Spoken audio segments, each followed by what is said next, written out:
Okay, so here's my tent.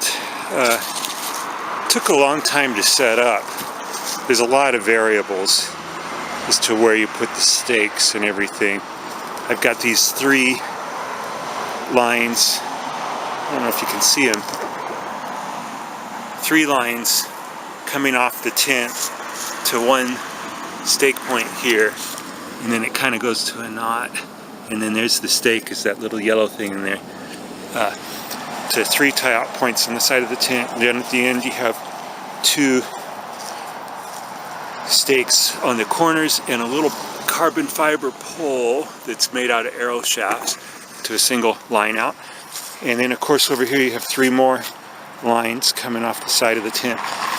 You can see, I don't know if you can see very well, there's a mesh all the way around the tent.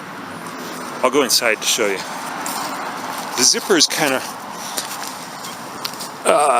really basic.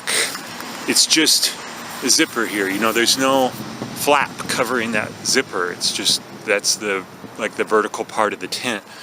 And to get the thing open, the zipper actually starts. I don't know if I can do this one-handed. So I'm going to set this camera down for a second. Hopefully it's still in the picture a little bit. The zipper, you kind of have to reach under the corner to get the zipper to go around the edge. There's 2 zippers, one that goes across the bottom and one that goes across the top, and they both meet basically right there, which is, so that top zipper comes down here, takes a turn and comes out to here, so it's kind of funky there, but it works. And then let's just take a peek inside to show you. You can see the venting I was talking about. All around there's a mesh. This floor just sits pretty loosely in here. It's not really pulled tight. And there's even mesh under the front door. Okay. Little strengthening point for the tie out there. So we'll come back out here and we'll zip this up. What I'm going to do, this tent is really designed as like an ultralight, absolute minimum kind of tent, you know. Although it's pretty big, it's, you know, they would call it a 2-person tent, but of course I think of it more like a 1-person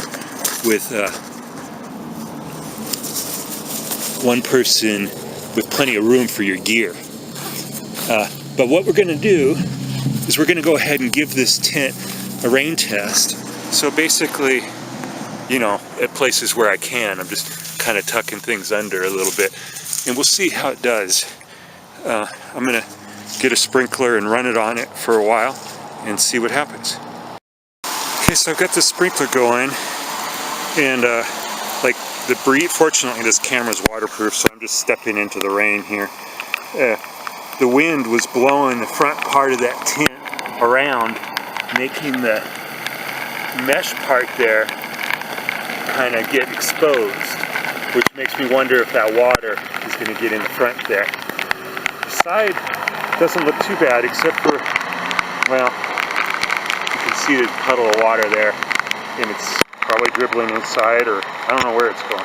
And then over here, you can see, well, there's a puddle of water there, and it's dribbling off. It looks like it's just pouring off the side. So who knows? This thing is, this sprinkler really puts out the water. So it's like a heavy rain.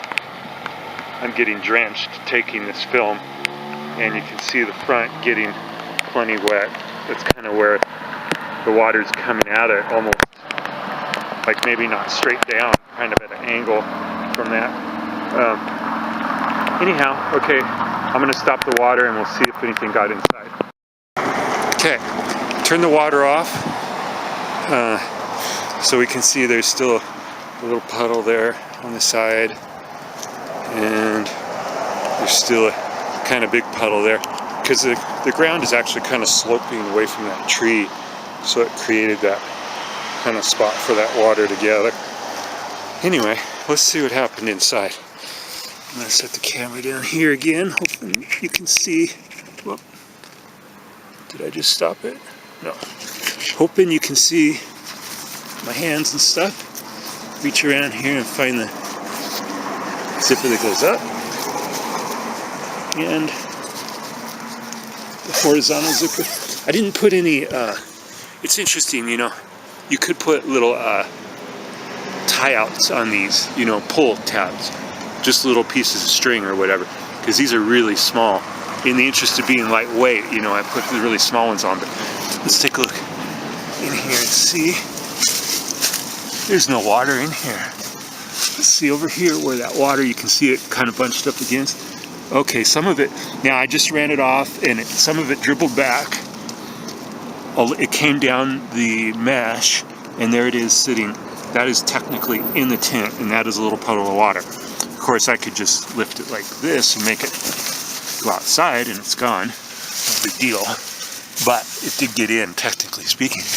But basically, you know, it's pretty dry. So it's obvious that there's a chance water could get in the sides. But the way this fabric is so loose, you would be sitting, you know, if I think it would just run out. You wouldn't want to put the tent in a hole, for instance, where the lowest part of the ground was right in the middle of the tent. Maybe then it might have a chance coming in. But I think on average, if you're on flat ground, it's just going to go outside. And it's really not going to come in here. Even down at the end, where we have quite a bit of opening down there, there's no evidence of any kind of moisture penetration. So it did pretty good. Oh, and I didn't even seal, and I probably will, before I list this thing, now that I think about it, or maybe I won't, maybe I'll let you do it, but I haven't sealed the seams, and they didn't leak, you know, because I only had the water on for like 10 minutes or so, and it was on really hard, but it's not like it was going all night. So, by the way, the door just opens from here down, and then the zipper goes about 2/3 of the way across the bottom. So it never opens up all the way, but you can open it up quite a ways on the bottom, so you can have it, you know, tied back to ventilate if you like, if you want extra ventilation. So fared the moisture test pretty well.